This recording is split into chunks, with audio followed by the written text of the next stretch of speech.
Welcome, Effortless English members. This is the vocabulary discussion for the article titled TPR and Listen First. Let's start with some of the vocabulary. In the beginning of the article, we have the phrase dropping like flies.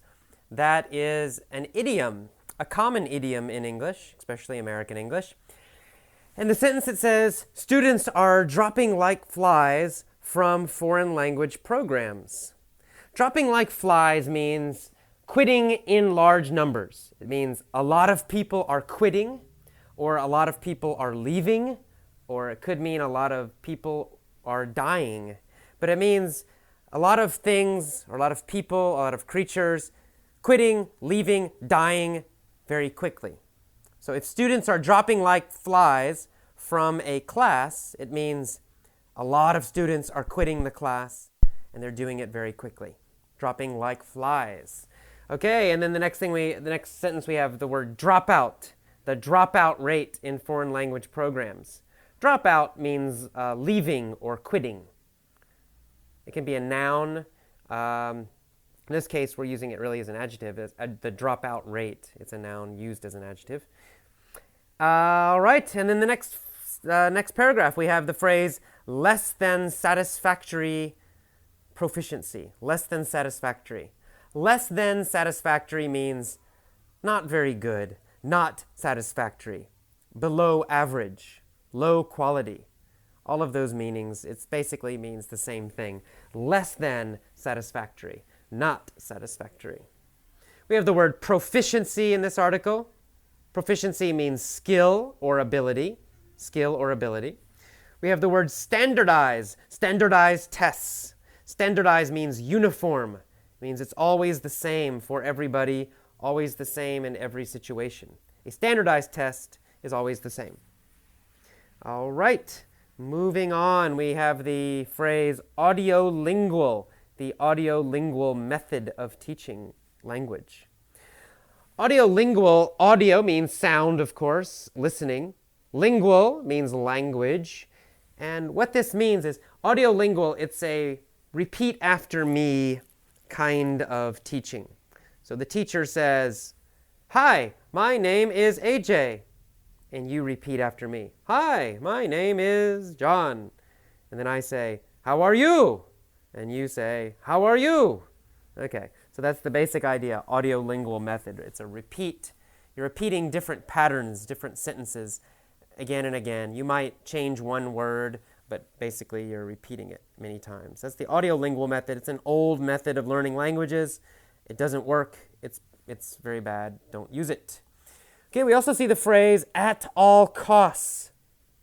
At all cost is a common idiom.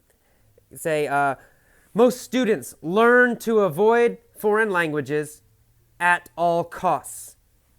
At all costs means you will do something no matter how difficult it is, no matter what the cost, right? I must have a new iPod at all costs. It means I will pay any amount of money for a new iPod. It doesn't matter. I will do anything.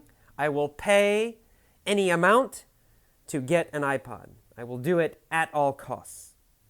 So in this case, negative. Most students want to avoid foreign language at all costs. They will do anything to avoid foreign language. And that's definitely true of Americans, true of many people. All right. We see the word approaches. We've had that in many articles. Approaches in this case means methods. Methods. And we say some different approaches came into wide use after World War II. Wide use, came into wide use means used a lot of use. So after World War II, the audiolingual method, repeat after me, and the grammar analysis method, which means memorizing grammar rules, those two methods became very popular after World War II. And they both suck. They're both bad. They're not good methods. They don't work. They're not very effective. Yes, some people can succeed using them, but most people cannot. And most people hate them. All right, we see the phrase engaging in. Students engage in practice drills. To engage in means to do. To engage in means to do. So engaging in means doing. All right. Pattern practice drills means repeating the same sentence many times. Repeating the same sentence pattern, right? A pattern is something that repeats. Okay, and a drill is some kind of practice that you do again and again and again. We see the word theoretically. Theoretically means in idea only or abstractly. It means it's not proven. It's not something you touch. It's not something that's necessarily real. It might be. But it means in theory, in idea. So language is theoretically infinite. Infinite means without limit, having no end, no limit, no end. All right, so language is infinite and it is creative. It means that with language, you can always create a brand new sentence, a sentence that is totally new, that no one has ever said before. That's why you can't only memorize sentence patterns, because there are an infinite number of possible sentences. You have to learn to create sentences yourself that are new, that are different. All right, we see the word approximates used as a verb here in the last paragraph of the first page. Now, approximate is an adjective, and you have to listen carefully. The pronunciation is different for the verb and the adjective. As an adjective, you say approximate. The approximate price is $5, right? Approximate means kind of, not exact. But if you use it as a verb, you say approximate, to approximate, right? You hear the A, it becomes a long A sound. To approximate. So approximate, the stress is different. Adjective, approximate. Verb, approximate. So TPR approximates natural language learning. And to approximate, the verb means get close to, or imitate, or copy. Not exactly, you don't copy exactly, but almost exactly, very close. So TPR, this method of teaching language, this method of learning language, approximates native language learning. It gets close to how you learn your native language. It gets close to natural language learning. It approximates language learning. We also see the word acquisition here as a noun. Acquisition means to get something and keep it. You can use it for buying, right? You say, I have a new acquisition. It means I bought something new. But we also use it in language to mean learning. It means I want good English acquisition. I want good English learning. The last sentence of the first page, we see the word receptive.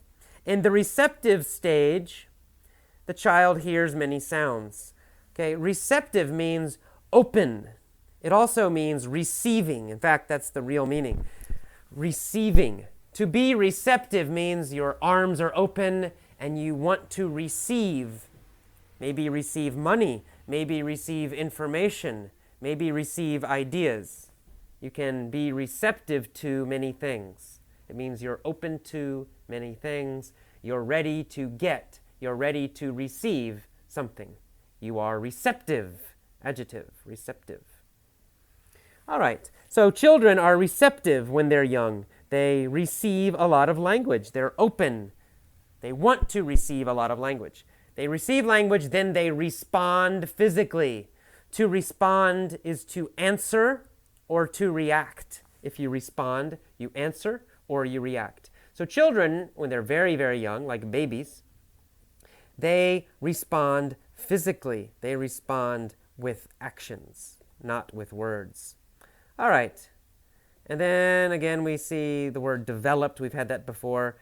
To develop means to grow or learn or improve. To be developed, if you use it as an adjective, it can mean that something has grown, that has improved. Okay. We see the word delayed. Delayed means stopped or inhibited. TPR delays speech and writing. They wait for speech and writing. They stop it and they focus on listening first. Okay, then we see internalize used as a verb, to internalize something. To internalize something means to learn it deeply, to learn it subconsciously, to learn it instinctively.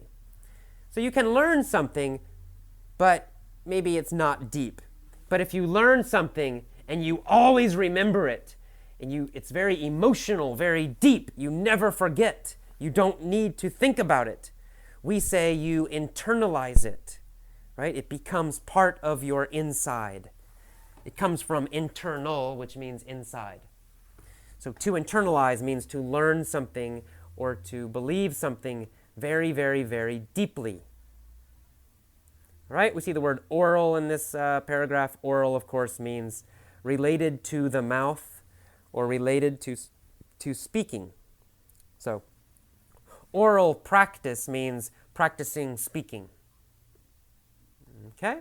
We see the word comprehension in the same paragraph. Comprehension means understanding, right? You want your listening comprehension to be very good before you worry about speaking. So comprehension, understanding must be first. You first must understand. All right, and then getting near the end, we see the word supplement on the second to last paragraph.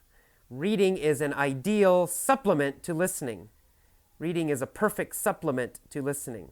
Supplement is an addition, something that is extra. An extra, in this case, an extra activity.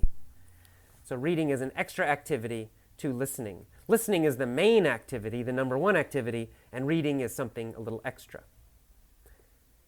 And then finally, in the last paragraph, we see the word extensive. Extensive means a lot, or a large quantity of, or a big range of.